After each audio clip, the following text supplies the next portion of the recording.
A história da soja no Brasil se inicia no século XX como cultura de verão. Rapidamente se destacou, expandindo-se notavelmente, principalmente na região do Cerrado, a partir dos anos de 1970.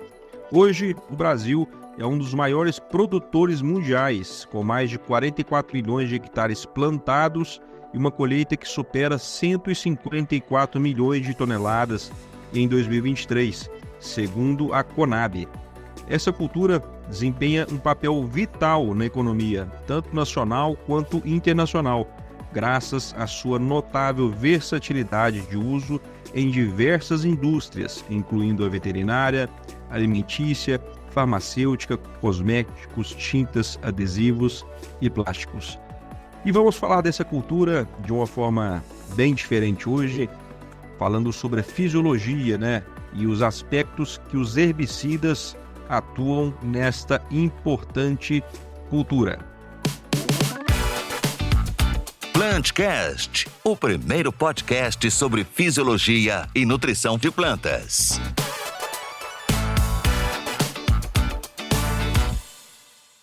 Seja bem-vindo, bem-vinda ao episódio de número 115 do PlantCast, idealizado e apresentado pela ICL.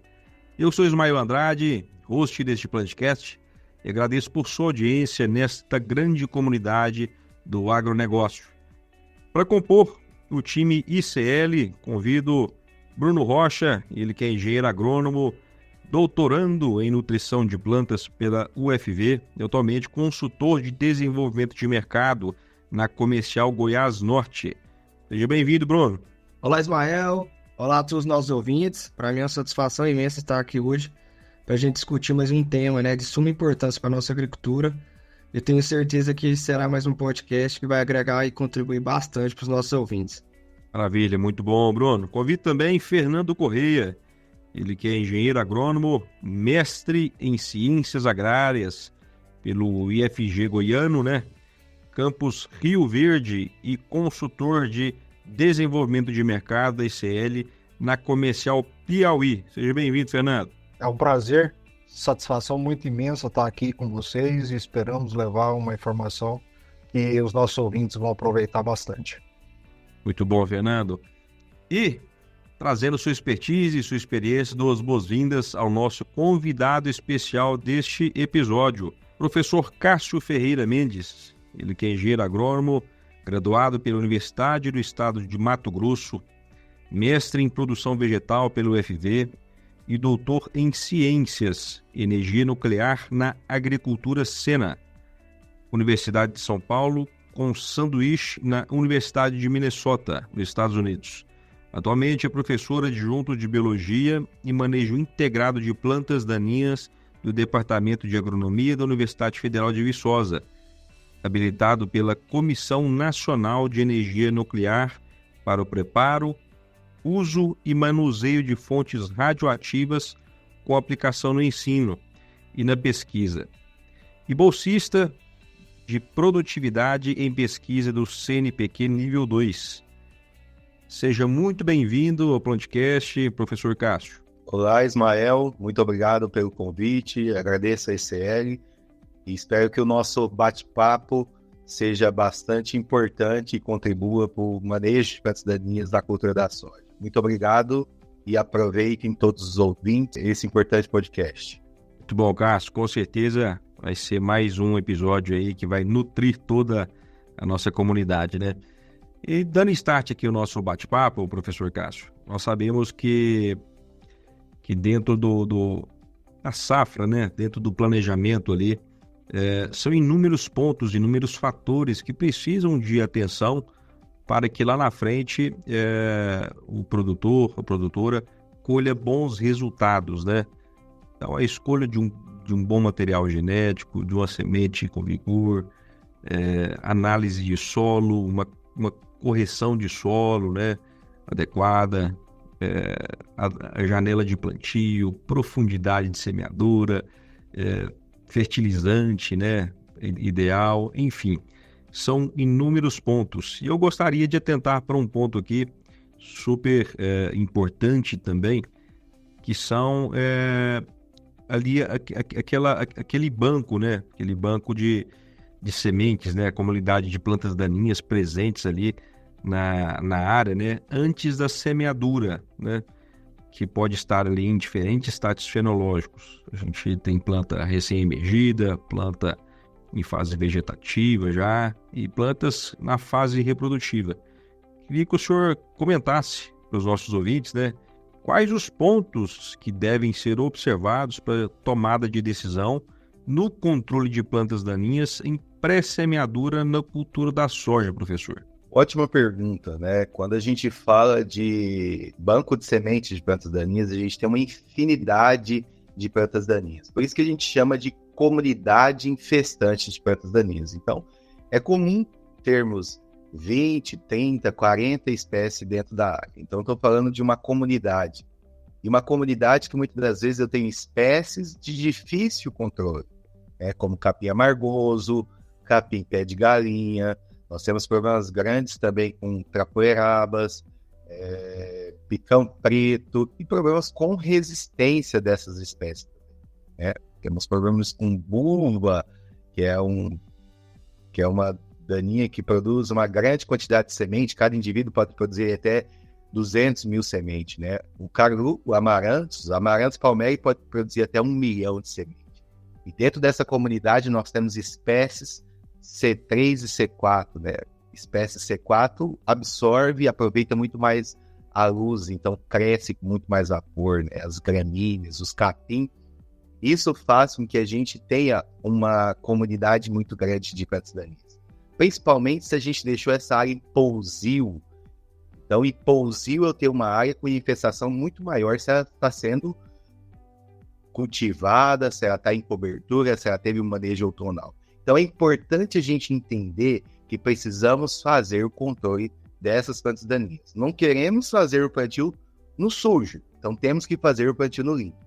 Para isso é necessário o uso de herbicidas que têm um potencial dessecante. É comum o uso de glifosato, é comum o uso de 2,4-D. Então, o glifosato é um herbicida com amplo espectro de controle que consegue matar as daninhas monocotiledôneas de folhas estreitas e as daninhas dicotiledôneas de folhas largas.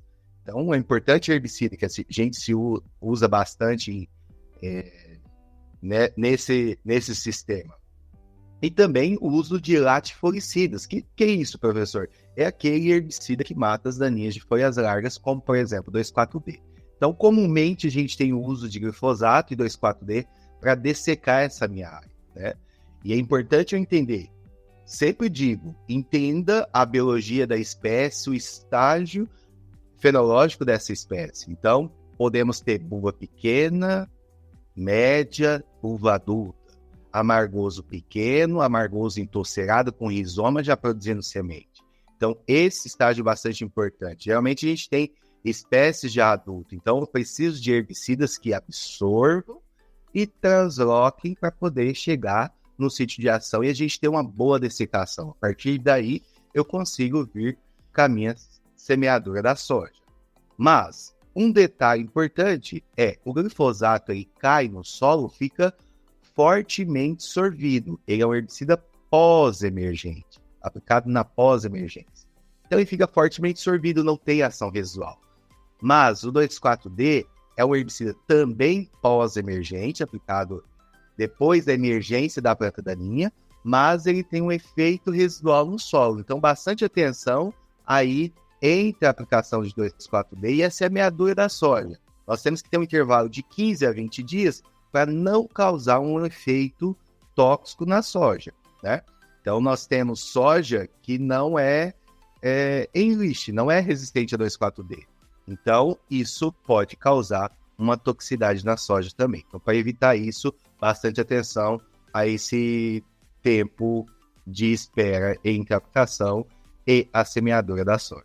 Professor Cássio, muito, muito interessante, ainda mais essa abordagem, né, sobre eudicotiledôneas e monocotiledôneas, né? E aí só uma ressalva, que eu acho que é uma informação importante para os nossos ouvintes, que a gente também tem plantas monocotiledôneas de folha larga, né? Por exemplo, a trapoeraba, que é uma planta que já é de difícil controle, ela tem uma folha mais larga, mas não deixa de ser monocotiledônea, né?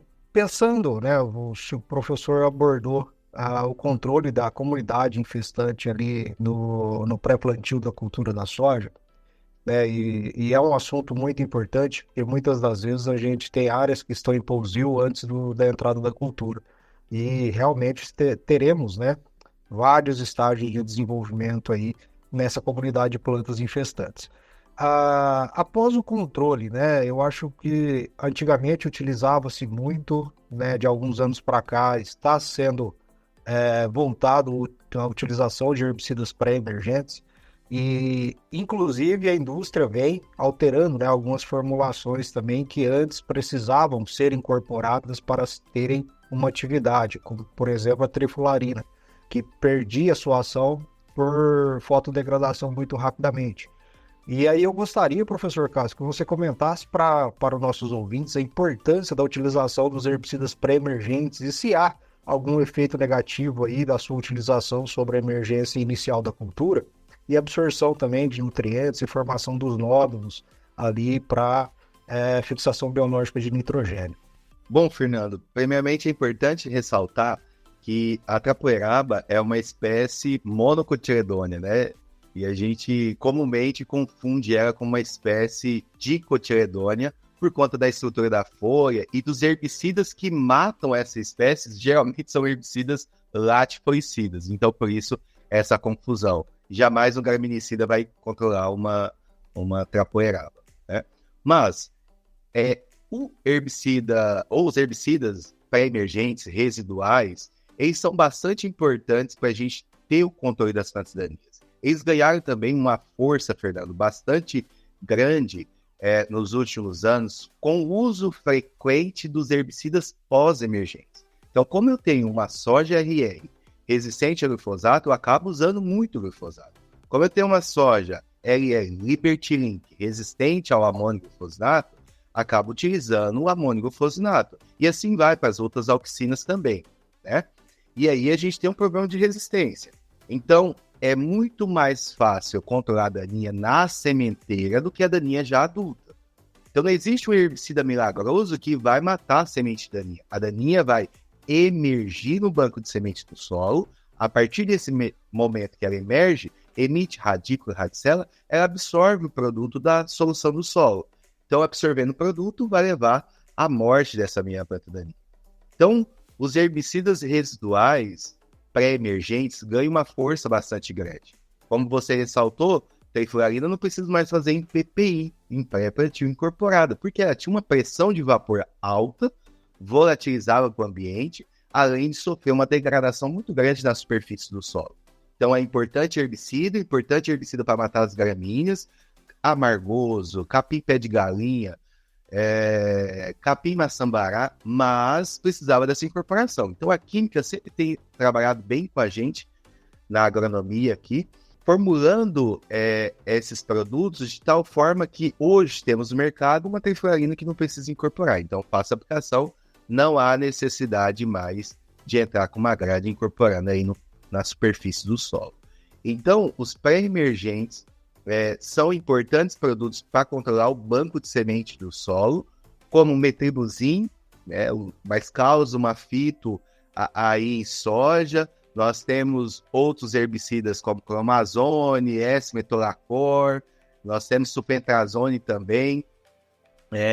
Uns herbicidas importantes, como de clossulampo, controle de vassourinha de botão, né? Temos resultados aqui na Universidade Federal de Viçosa, mostrando um excelente controle com diclofenac e vassourinha de botão, isso na pré-emergência de herbicidas residuais, imazetapir, clorimurol. Então são importantes produtos aí de diferentes mecanismos de ação que a gente pode rotacionar e evitar problemas de resistência. Mas, obviamente, quando eu vou fazer essa aplicação desses herbicidas residuais no solo, eu preciso, antes de tudo, no mínimo, fazer uma análise fisicoquímica do solo. Eu preciso entender o meu solo. Por quê, professor? Porque qualquer alteração, né, qualquer modificação que eu tenho no solo do meu vizinho, eu tenho uma diferenciação na minha dose de recomendação. Então, isso interfere em textura do solo, interfere a matéria orgânica do solo, a CTC do solo, Então é importante a gente entender o meu herbicida e entender o meu solo, para que eu possa posicionar o meu herbicida de uma forma mais correta. Mas, obviamente, nós temos herbicidas com ação de contato, que fica aí na superfície do solo, e temos herbicidas residuais, que são sistêmicos, então que translocam também. E ele transloca não só na daninha, mas também na minha cultura. Então é importante entender que esses herbicidas residuais podem ter problemas de carry-over, problemas de efeito residual negativo, residual também positivo, que a gente quer, né? Que é um período crítico de intervenção, de prevenção à interferência, né? Aí de 20 a 60 dias, sem daninhas, e esses residuais são importantes para que a gente elimine as daninhas sem ter competição, mas eles também podem ter efeito na absorção dos nutrientes, na própria cultura, na soja, então, como a gente está comentando aqui, e nós temos também dados mostrando que eles também afetam a nodulação, não só esses residuais, mas também os herbicidas pós-emergentes, que são sistêmicos, também vai até o sistema radicular e interferem na nodulação, nas bactérias fixadoras do nitrogênio. Então é importante entender esse sistema que é um tanto quanto complexo. Show, professor. Bastante informação já no começo do podcast. Já está agregando bastante para a gente, né? E para a gente dar continuidade à linha de raciocínio no ciclo da soja, comente para a gente sobre a aplicação do glifosato em pós-emergência, né? Em soja RR. E como esse ingrediente ativo vai atuar e os efeitos negativos que ele pode causar, o que a gente tem chamado aí de fitotoxicidade oculta na soja, né? Como a gente pode remediar esse efeito negativo na cultura. Ótimo. Quando a gente está falando de herbicidas aplicados na pós-emergência, a gente tinha uma infinidade de herbicidas não seletivos, então que me matava a minha cultura também. Com o uso das transgenias, isso foi bastante importante, reduziu, facilitou o manejo de plantas daninhas ao produtor. Só que é bastante importante a gente entender que com essa frequência de aplicação de um único produto, como em soja RR, o uso só do glifosato, eu também posso causar um problema de resistência das minhas plantas daninhas. Então, inibindo a enzima-alvo, que é a enzima EPS-PS que o glifosato inibe, a espécie, a planta daninha também pode resistir. Ela não vai ficar lá só recebendo um produto químico inibindo a sua enzima-alvo. Só que a cultura aprovada aí pela CTN-Bio, resistente a esse herbicida, ela tem essa enzima IPS-PS insensível ao meu herbicida, então ele não inibe. Mas isso não significa que o glifosato, que é sistêmico, ele não deixou de absorver pela folha, pelo caule e translocar via xilema e floema, via os dois vasos condutores. Por isso que aumenta a distribuição do glifosato dentro da espécie. Ele não tem ação residual no solo, porque ele é fortemente mineralizado, forma CO2, fortemente sorvido, então não tem efeito no solo. Mas dentro da espécie, ele continua tendo esse efeito. E o glifosato, ele tem uma capacidade de distribuição muito grande. Então, por exemplo, o glifosato pode absorver e translocar e parar no grão. E aí isso a gente tem que ver o país de exportação, né? A União Europeia aceita muito pouco de resíduo, Japão não aceita nada de resíduo. Então a gente tem que tomar cuidado. No Brasil a gente aceita 10 ppm em soja, que dá aí 10 miligramas por quilo. Fazendo as aplicações, já fiz aplicação de diferentes formulações de glifosato, original, Transorb, a gente viu que no máximo que chega de resíduo na soja é 2 ppm, ou seja, 5 vezes menos do que o nosso limite máximo de resíduo permitido aqui no país, aqui no Brasil, então. Bom, mas, diante disso, é importante saber que o glifosato, ele é metabolizado. As espécies tem como anticorpos, assim como o nosso corpo tem os anticorpos para defender contra os produtos estranhos, os xenobióticos, as espécies também têm citocromos, que conseguem defender ela, né? As P450, GST, GS, que são os defensores. Então, ela defende ela contra o agente externo.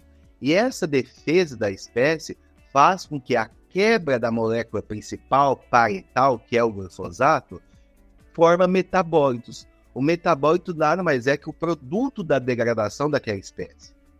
Daquele produto químico. E a espécie vegetal faz isso. Então, pessoal, a gente tem a formação de 2 principais metabólitos do glifosato. E um metabólito bastante importante, o principal metabólito, a gente chama ele de AMPA.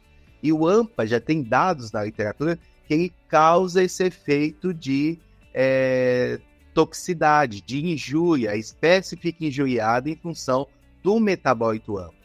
A gente tem relatos dizendo que o glifosato tem uma toxicidade muito baixa, quase mínima, mas o AMPA, o seu principal metabólito, é mais tóxico do que o pai dele, né, o parental, que é o glifosato. Então causa o famoso yellow flash, esse amarelecimento no bacheiro da soja. E aí a gente tem já dados da literatura, precisamos estudar muito mais, mas temos dados já relatando que a aplicação de manganês associada ao glifosato consegue recuperar dessa fito, que é uma fito proporcionada consequentemente, né, pela aplicação do glifosato, mesmo sendo uma cultura transgênica resistente a esse produto. Então é importante entender todo esse sistema, todo esse impacto também que o meu herbicida causa, né, dentro da minha cultura. Muito bom, professor Cássio.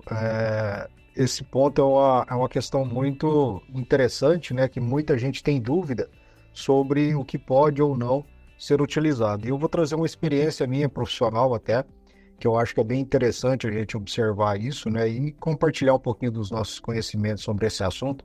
Eu já tive áreas, quando pesquisador, de utilização, de fazer um manejo muito bem feito de dessecação e utilização de um pré-emergente com um espectro de controle maior e não ter a necessidade de entrar com uma aplicação de pós-emergente na cultura. Então, eu acho que não é uma regra, né?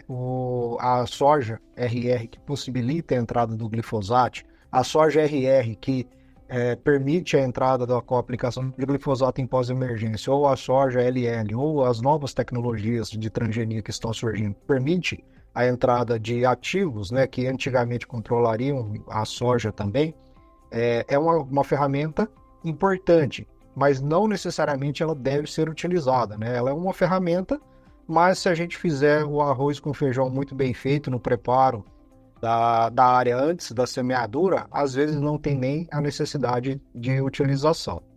Bom, pensando nesse contexto, professor Cássio, a gente tem, né, alguns cultivares hoje ainda voltando para o mercado, aí, utilização talvez sem transgenia, né? E aí, não só isso, mas mesmo em soja com transgenia, nós temos espécies, né, que estão aumentando. Se a gente for ver, olhar o histórico lá junto à Agarac, a gente vai ver que o boom de plantas resistentes, não só no Brasil, mas no mundo, mas vamos focar aqui no Brasil, ele se tornou muito grande, né? O número de plantas resistentes se tornou muito grande a partir de 2005, né? Que foi quando oficialmente foi liberada a utilização da transgenia de RR no Brasil.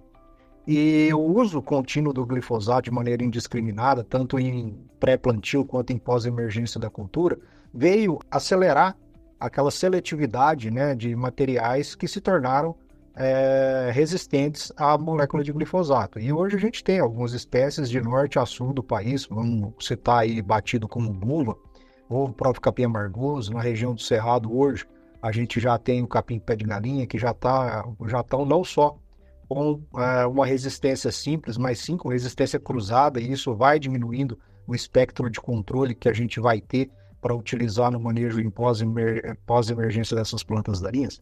A gente tem também, né, alguns herbicidas que são muito técnicos e que foram utilizados no passado como manejo de plantas daninhas em pós-emergência nas culturas, só que são herbicidas que são altamente técnicos e precisa, né, saber da sua utilização, porque podem causar injúria na soja também, dependendo da época que vai aplicar. E aí, como exemplo, eu posso dizer aí o lactofen, né, que antigamente foi muito utilizado, mas ele causava uma fitotoxicidade muito grande aí na cultura da soja. E aí eu gostaria que o senhor pudesse explanar um pouquinho para nós aí sobre a utilização desses herbicidas, né, mais técnicos, que eu vejo que hoje em dia ele está voltando com o decorrer do tempo aí como uma forma de manejo, principalmente dessas plantas que já possuem resistência ao glifosato. Excelente. Usar apenas um herbicida é muito tiro no pé, né? Ou apenas um mecanismo de ação. Parece que com o uso a introdução da transgenia só existe glifosato. E aí fica fácil controlar, até determinado ponto que a gente não consegue mais controlar. Então, o uso frequente do herbicida causa problema de resistência. Então, obviamente, trabalhar com herbicidas de outros mecanismos de ação, como o lactofen, inibidor da protóxido, é bastante importante. Além do lactofen, inibidor da protóxido, nós temos outros, como flumioxazin, flumesafen, sulfentrazone, carfentrazone, são herbicidas inibidores da protóxido. Então, são herbicidas, com exceção do sulfentrazone, que é sistêmico, no geral, esses herbicidas inibidores da protóxido, eles têm uma ação de contato. Então, ou na superfície no solo, ou na superfície da planta, né? Pensando aí como alguns deles como dessecante. Então, cai ali no solo, fica na solução como um filme na superfície. Quando a daninha emerge, encosta nele, ele tem uma ação residual controlando esse banco de sementeira de plantas daninhas. Então é importante, né? São herbicidas com tempo de meia-vida da degradação, com residual que permanece no solo controlando o banco de semente. Mas um ponto ruim é essa injúria, essa fito que ele causa na minha cultura. Então, pode recuperar, dependendo da fita, a própria espécie consegue recuperar, mas dependendo da fita, se for um pouco mais severa, a espécie não consegue recuperar. Então, obviamente que o uso de aminoácidos, nós temos uma infinidade no mercado, precisamos entender isso também com mais precisão, mas eles têm a capacidade também de recuperar dessa injúria. Você inibir uma enzima protóx dela. A enzima protóx é a precursora da minha clorofila, que é fundamental, pensando em fisiologia, para que a espécie faça a fotossíntese, para que ela produza o próprio alimento. Então, você usar aminoácidos para poder recuperar, isso é bastante importante. Temos dados dizendo que até 3 dias aí pode ser feita a aplicação desses aminoácidos na própria cauda do herbicida, que tem esse efeito de recuperação, a gente consegue estar recuperando. Né? Então, é bastante importante entender isso, porque nós queremos, sim, controlar as plantas daninhas, mas não ter efeito de injúria, de toxicidade dentro da minha espécie. Não só os herbicidas inibidores da protóxido, mas, por exemplo, herbicidas como metribuzin, inibidor do fotossistema 2, é um importante herbicida para matar as gramíneas. Então, problema de capim, pé de galinha, resistente a glifosato, resistente aos graminicidas, do tipo FOP e DIN, quando eu uso um herbicida de outro mecanismo de ação para controlar na pré-emergência, é importante sim, controla muito bem essas plantas daninhas gramíneas, além de outras dicotiledôneas na pré-emergência, mas tem um efeito fitotóxico aí na minha cultura. Por isso que o medo do produtor em relação a esses produtos aí de ação técnica, como o Fernando chamou aqui, né, em relação a essa toxicidade da minha cultura.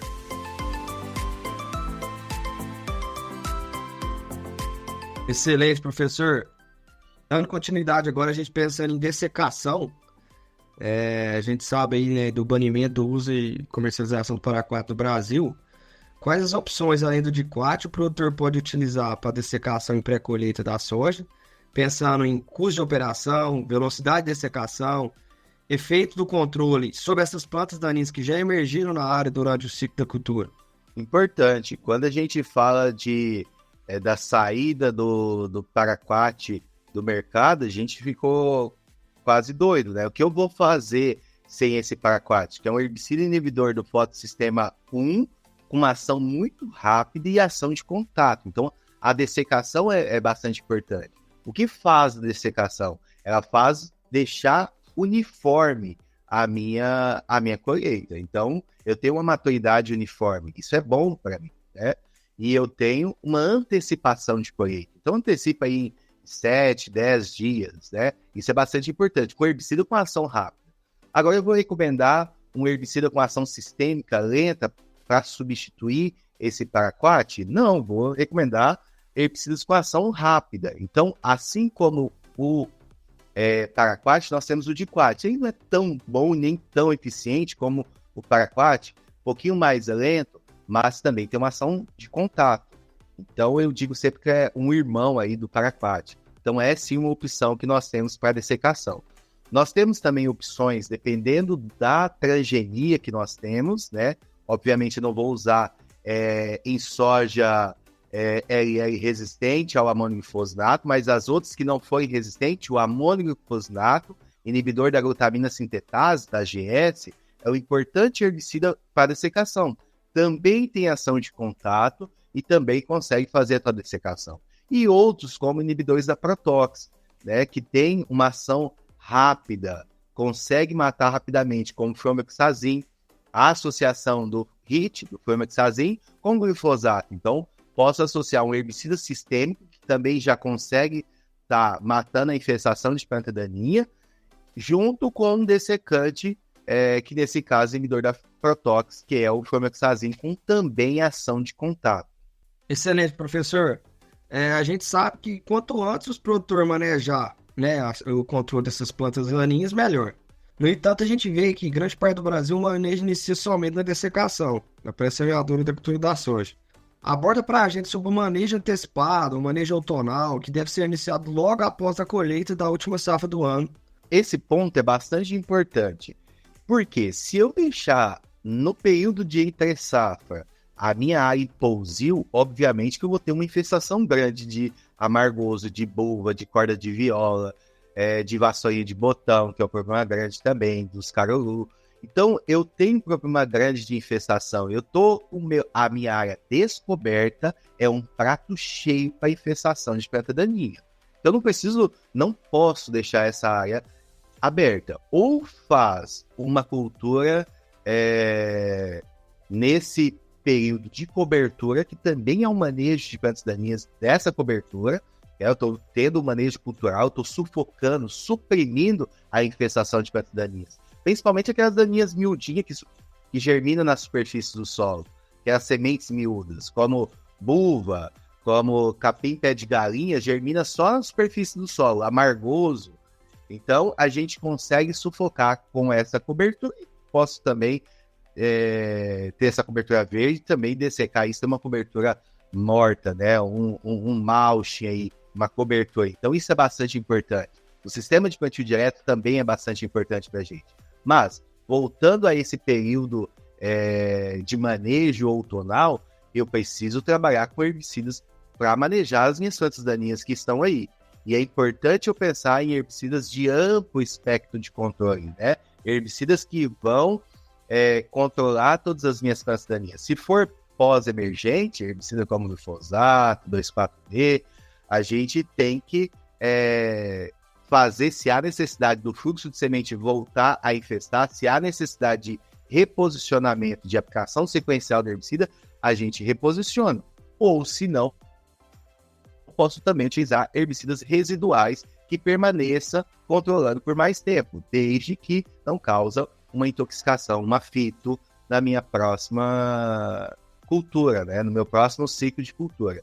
Então, de jeito nenhum, deve permanecer essa área descoberta. O manejo outonal é bastante importante. Preciso cobrir a minha área, né? E aí, independente, pessoal, da tua forma de manejo, seja química, seja cultural, eu preciso integrar o manejo de plantas daninhas. Por isso que o MIPID, que é o manejo integrado de plantas daninhas, é bastante importante. Muitas das vezes a gente fica muito só focado, atrelado ao controle químico. A gente não pode fazer isso, porque a gente tem problema de resistência. É problema nosso. O Brasil já tem no estado do Paraná uma bulva resistente a 5 mecanismos de ação. Nós já temos no Mato Grosso um caruru, o Amaranthus palmeri, que veio aí da Argentina, que é dos Estados Unidos, que já está no Mato Grosso do Sul, com suspeita no estado de São Paulo, muito brevemente, se já não reportado em Goiás também, com suspeita, com resistência múltipla. Veio com resistência aos herbicidas inibidores da acetoractato sintase, que é a ALS, e também a IPSPS, que é o glifosato. Então, a gente tem que tomar bastante cuidado com esse manejo para reduzir a infestação. As daninhas vão acabarem? Vamos eliminar as plantas daninhas? Não, de jeito nenhum. O fluxo é grande, a germinação é escalonada ao longo do tempo e a produção de semente é muito grande. Então, a daninha ela é considerada daninha porque ela causa dano. Ela tem vários mecanismos para que ela permaneça no ambiente. Então, controlar elas, reduzir essa infestação é bastante importante para que a gente consiga produzir. Senão, a gente não consegue produzir. E o manejo outonal entra com grande força no sistema de produção da soja. De fato, professor, é bem para complementar, né, agregar um pouquinho, é muito importante a gente compreender que o uso de herbicida ele não é apenas a ferramenta necessária para o controle de plantas daninhas, né? Ele é apenas uma ferramenta dentro de um manejo muito mais complexo. Assim como citado no início do Plantcast aí pelo Ismael, né, a questão de seleção do material a ser utilizado na área, época de plantio, se tem umidade no solo ou não, como está a fertilidade do solo, tudo isso vai interferir.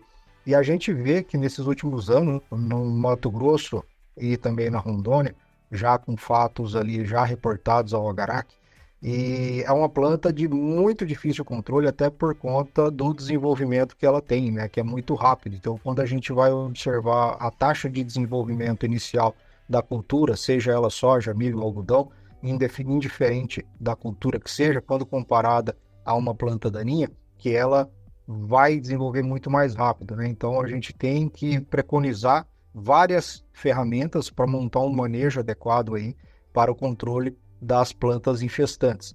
E isso, de fato, é muito importante, o produtor precisa compreender isso, né? A gente tem várias ferramentas como cobertura de solo, que isso vai interferir, vamos falar da buva, por exemplo, que é uma semente fotoblástica positiva, e ela precisa de incidência solar para poder iniciar o processo de germinação. Não é apenas ter água no sistema. Então, a cobertura do solo muito bem feita pode e ajuda muito no controle do desenvolvimento dessas novas plantas, né, a partir das sementes que estão no banco de semente do solo.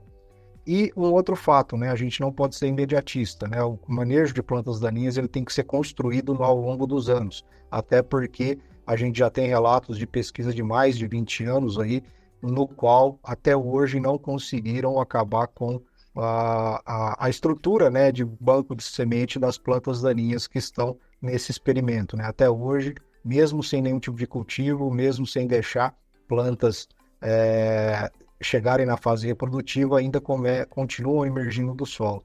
Então isso aí é um ponto, eu acho, de atenção, e saber que para a gente dar uma zerada nesse manejo e conseguir entrar com o manejo químico sempre no ponto ideal, que seria na formação de plântula ali, né, que é o ideal, a gente vai levar anos para construir isso aí. Então, eu acho que é uma mensagem muito relevante para ser passada aos nossos ouvintes. É importante ressaltar que a gente não pode perder o time, né? Não posso perder o tempo certo para poder fazer a aplicação do meu produto. Eu sempre digo o seguinte, é muito mais fácil eu matar a daninha pequena, que o metabolismo está lá em cima, muito alto, em relação a uma daninha adulta, entorcerada, com sistema de reserva. Então, isso é bastante importante a gente entender. Qual é o tempo certo? Então, é mais fácil eu matar a daninha na sementeira ou em estágio de plântula. Então, não temos, pessoal, uma receita. Eu não posso passar uma receita para vocês em relação ao manejo de plantas daninhas. Daninhas é algo muito dinâmica. A infestação de daninhas é muito dinâmica. As espécies vão evoluindo em função dos nossos sistemas produtivos. Então, isso é bastante importante. E o que é importante ressaltar também, dentro desse sistema todo, é que a soja pode ficar aí também como uma espécie de daninha, uma voluntária, uma tiguera, depois do meu sistema de cultivo. Então, uma soja lá dentro do meu milho, naquela situação, é considerada daninha. Mas a soja é uma folha larga, o milho é uma folha estreita. Se eu tenho uma soja RR e o milho RR, o teu glifosato não vai matar essa soja que veio num único fluxo. Então, eu preciso aplicar, por exemplo, inibidor do fotossistema 2, atrazina, que é seletiva para o milho, mas mata a minha soja. Aí, em estágio inicial. Então, é bastante importante entender todo esse sistema para que a gente consiga posicionar o produto de uma forma bastante assertiva. Muito bom, muito bom. E aí, ouvintes? O que vocês estão achando desse episódio, né? Episódio maravilhoso. E aqui eu trago uma visão um pouco diferente, uma ótica diferente dentro de tudo que o professor Cássio, o Bruno e o Fernando trouxe aqui, né? O Brasil realmente tem a vocação de produzir alimentos, né? Não só para o nosso país, mas para grande parte do mundo. E em cima de grandes responsabilidades, né? Nós temos aí grandes desafios. Então, se hoje a planta daninha é um grande desafio, né, para os sistemas de cultivo, é porque nós temos condições, né, de clima, né? Vamos pensar em um país com extensão continental que tem realmente um clima tropical, né? Então é tudo favorável ao desenvolvimento de plantas daninhas. O ambiente é muito favorável aí ao crescimento, desenvolvimento de pragas, de insetos e também, né? Vamos falar de coisas boas, favorável para a nossa produção de alimentos. É só essa contextualização. E eu queria perguntar para o senhor, professor Cássio, quais são as perspectivas futuras, né? Quais são as novas moléculas, novos mecanismos de ação que nós podemos esperar aí da pesquisa, dos estudos, para a gente cada vez mais ter um sistema produtivo mais eficiente, né? O que a gente pode esperar aí, professor? Bom, diante da minha experiência no manejo de plantas daninhas em soja, dessa cultura, dessa commodity, um tanto quanto importante para o nosso país, eu não acredito que a gente vai ter novas moléculas, novos mecanismos de ação no futuro próximo. Então, o que nós temos de moléculas são moléculas antigas. A gente começa a voltar a usar os herbicidas do passado, já com as novas tecnologias de transgenias, novos eventos transgênicos de soja que nós temos. Então, o que nós temos é trabalhar com essas moléculas. O produtor vai deixar de utilizar o glifosato, amônio glifosinato, agora entrando também a soja extend no mercado, o dicamba, o 2,4-D, não vai deixar de usar esses produtos. Mas a gente precisa entender que existem outros mecanismos de ação, outras formas de aplicação do produto, de herbicidas, para que a gente consiga construir o nosso sistema de posicionamento dos herbicidas. Só dos herbicidas? Não, né? Como a gente comentou, a gente precisa integrar outras formas de manejo.